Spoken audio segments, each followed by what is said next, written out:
Teofimo Lopez post-training, allegedly getting close to finalizing a fight with Shakur Stevenson. I got to give you my thoughts in this video, just my thoughts. You could have been anywhere in the world, but you're here with me. What up, Fight World? It's your boy Ego, and I'm back with some more boxing. Now, Teofimo and Shakur Stevenson reportedly getting close to cashing in on a fight for top of the year 2026. And I got to give you the Ego thoughts. I told you I'm going back to the basics on the channel. Some of the things I used to do, I kind of got away from, but I want to get back to them, right? If you've been following me for a while, let me know how long you've been rocking with my channel in the comment section. But if you've been following me for a while, then you'll know what I'm talking about, because you'll remember some of these shows and series that I kind of got away from. Now, Ego thoughts. The reason why, I don't know, it could be just right now, is subject to change, I guess, but I'm not too hyped about Shakur Stevenson and Teofimo Lopez. I don't know what it is. I think part of it is Gen Z. These Gen Z fighters are not like the fighters from yesteryear. Let me just put it out. Like, I'm really about action. I don't really care about like talking and Dear Diary and woe is me and look at me. I want to just see what it is. And I feel like Shakur particularly, but also Teofimo, he just does it in a different way. But Shakur, he's constantly on social media with these one-off tweets. And it's like a tweet storm of, oh, I feel so good. Oh, I'm in camp. Oh, these guys can't beat me. I'm going to prove how great I am, right? And I don't know. It's like a watered down social media version of Muhammad Ali. Now, Muhammad Ali is a trendsetter because he was doing it and there was no social media and he got the world to pay attention to him. But just putting out tweets and there's misspelling and cussing all in the tweets, I don't even, who cares? Like, show me. So for me, I don't know what it is, but I'm not too jazzed about Shakur and Teofimo. Another reason is the fact that the fight wouldn't even happen this year when both guys fought early enough in the year where Shakur fought on the Berlanga Shiraz card in New York and he beat Zepeda.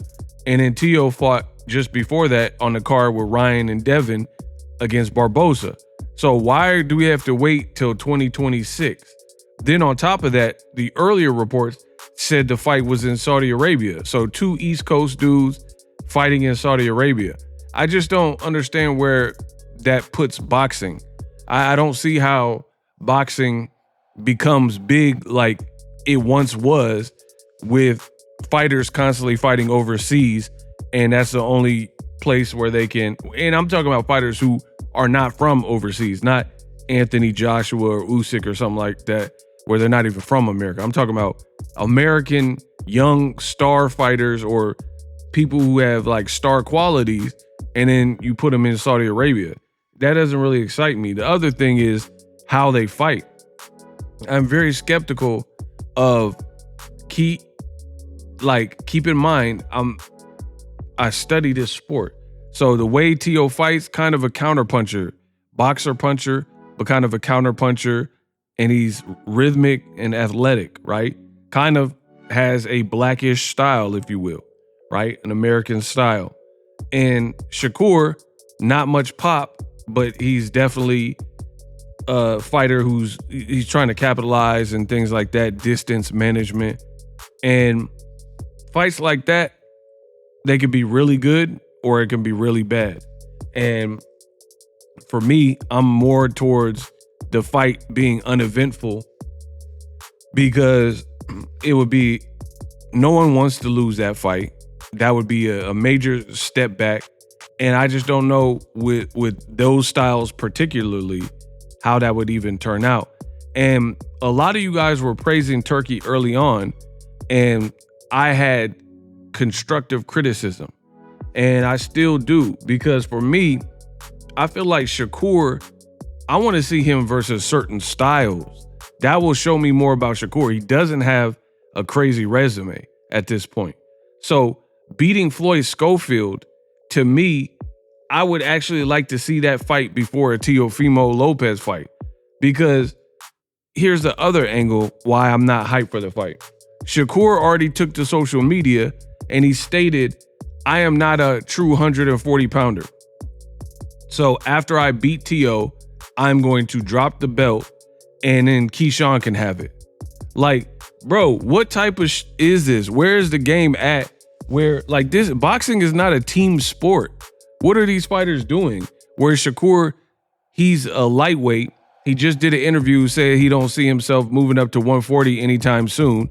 And then now this opportunity presents itself with Teofimo, and he's talking about going up and then immediately vacating and coming back down. How does this help the sport of boxing? Please, somebody let me know how this will help the sport of boxing by doing this. Like, just peeking your head up in a division, seeing if you could beat somebody. If not, you have a built-in excuse. Oh, I wasn't a real 140 pounder.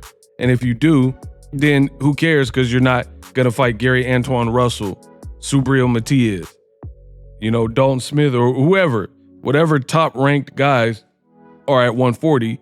You're just fighting Teo and jumping back down.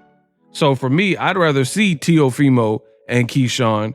And then on the same card, you could do the main event could be Shakur and reschedule the Floyd Schofield fight. So Turkey, he has his own mindset, I guess you could say, but I'm not liking the matchmaking.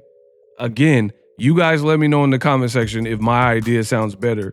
Instead of Shakur, who just told you he's a lightweight, going to 140 for no reason to fight Teofimo, Keyshawn should fight Teofimo.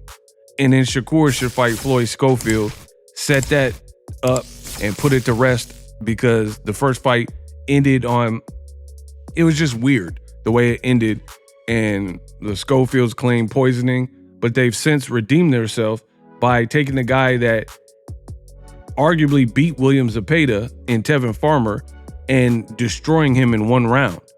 And he had two fights where some people thought Tevin Farmer should have won one, if not both, of those fights. Shakur fought Zepeda after he got exposed by Tevin Farmer, and Tevin Farmer fought Schofield and got blasted out, and we ain't never seen nobody recently blast Tevin Farmer out like that. So the game is looking fickle, so excuse me if I'm not making a bunch of back and forth tweet videos about fights like that. The real reason is contained in this video. I'm not too interested.